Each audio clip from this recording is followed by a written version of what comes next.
चंद्रयान-3 इस्रोची अशी मोहीम जिच्याकडे भारतासह जगभरातल्या शास्त्रज्ञ आणि सामान्य नागरिकांचं लक्ष लागून राहिलंय. भारताचं चांद्रयान-3 आज संध्याकाळी 6:04 चंद्रावर उतरणार आहे. भारतानं यशस्वीपणे हे यान चंद्रावर उतरवलं तर दक्षिण चंद्रावर यान उतरवणारा भारत पहिला देश ठरणार आहे. यापूर्वी जगातल्या कोणत्याच देशाला या ठिकाणी उपग्रह उतरवण्यात यश आलं नाही. त्यामुळे यान यशस्वीपणे चंद्रावर उतरेल यासाठी देशभरातून प्रार्थना केली जातेय. 14 जुलै रोजी दुपारी 2:35 श्रीहरिकोटामधून अवकाशात भरारी घेतलेलं हे चंद्रयान-3 40 दिवसांच्या प्रवासानंतर आज चंद्राच्या दक्षिण ध्रुवाजवळ उतरण्याचा प्रयत्न करेल. चंद्रयान-2च्या लँडिंग दरम्यान झालेला तांत्रिक बिघाड लक्षात घेऊन चंद्रयान-3 अधिक कार्यक्षम बनवण्यात आल्याची माहिती इस्रोनं दिली आहे. चंद्राच्या दक्षिण ध्रुवाचा प्रदेश हा रहस्यमय समजला जातो. नासाच्या मते या प्रदेशात अनेक खोलखड्डे आणि पर्वतीय भाग आहे. या पर्वतांच्या सावलीमुळं तिथं अब्जावधी वर्ष प्रकाशच पोहोचलेला नाहीये. इस्रोच्या माहितीनुसार चंद्रयान-3 साठी प्रामुख्यानं 3 उद्दिष्टं निश्चित करण्यात आली आहेत. एक म्हणजे चंद्राच्या दक्षिण ध्रुवावर लॅडरचं सॉफ्ट लँडिंग करणं. दुसरं म्हणजे रेजोलिथवर लॅडरला उतरवणं आणि चंद्राच्या पृष्ठभागावरून त्याला फिरवणं. आणि तिसरं म्हणजे लॅडर आणि रोवर्सच्या माध्यमातून चंद्राच्या पृष्ठभागाचं अन्वेषण म्हणजेच पाहणी करणं. चंद्रयान-3 मध्ये शेप नामक उपकरण देखील जोडण्यात आलंय. शेप म्हणजे स्पेक्ट्रोपोलॅरोमेट्री ऑफ हॅबिटेबल प्लॅनेटरी. याचा अर्थ हे यान चंद्राभोवती फिरत राहील आणि अंतराळात पृथ्वीसारख्या एखादा दुसरा कोणता ग्रह आहे का याचा शोध घेईल.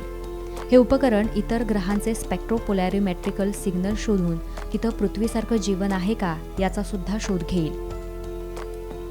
इस्रोचा अंदाज आहे की ते 3 ते 6 महिने चंद्राभोवती प्रदक्षिणा घालेल.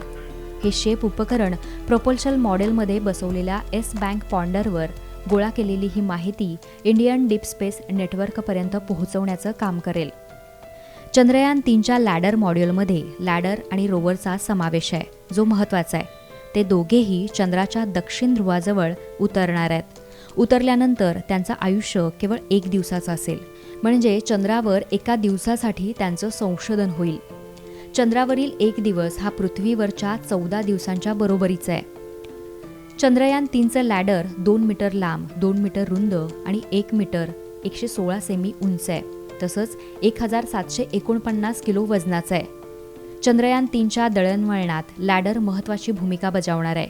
कारण तो लॅडरमधून सोडवलेल्या रोवरशी संवाद साधणार आहे. तो रोवर सोबतच चांद्रयान-2 वेळी प्रक्षेपित केलेल्या ऑर्बिटरशी देखील संवाद साधणार आहे. याशिवाय तो बंगळुरूजवळच्या बेलालू इथल्या भारतीय डीप स्पेस नेटवर्कशी संवाद साधणार आहे. इस्रोनं लॅडर मॉड्यूलमध्ये महत्त्वाचे पेलोड लावले आहेत. हे उपकरण चंद्राच्या पृष्ठभागावरच्या प्लाझ्मा घनतेची तपासणी करणार आहे. तिथल्या आयन आणि इलेक्ट्रॉन्सची पातळी तसंच काळानुसार त्यात होणारे बदल यांचा अभ्यास करून माहिती देखील गोळा करणार आहे.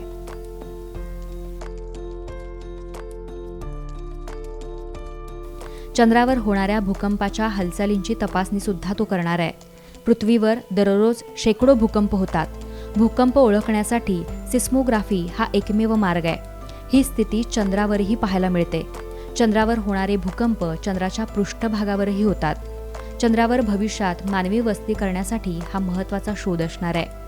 भविष्यात चंद्रावर मानवी वस्ती करायची असेल तर त्याआधी तिथल्या भूकंपीय क्रियाकलापांचा अभ्यास केला पाहिजे. त्यामुळं हे उपकरण चंद्रयान-3च्या लँडिंग साईटवरील भूकंपाच्या हालचालींचा देखील अभ्यास करेल आणि चंद्राच्या कवच तसंच आवरणाची तपासणी करेल. चंद्रावर सुरू असलेल्या अंतराळ मोहिमांमध्ये हा सगळ्यात महत्त्वाचा शोध असणार आहे.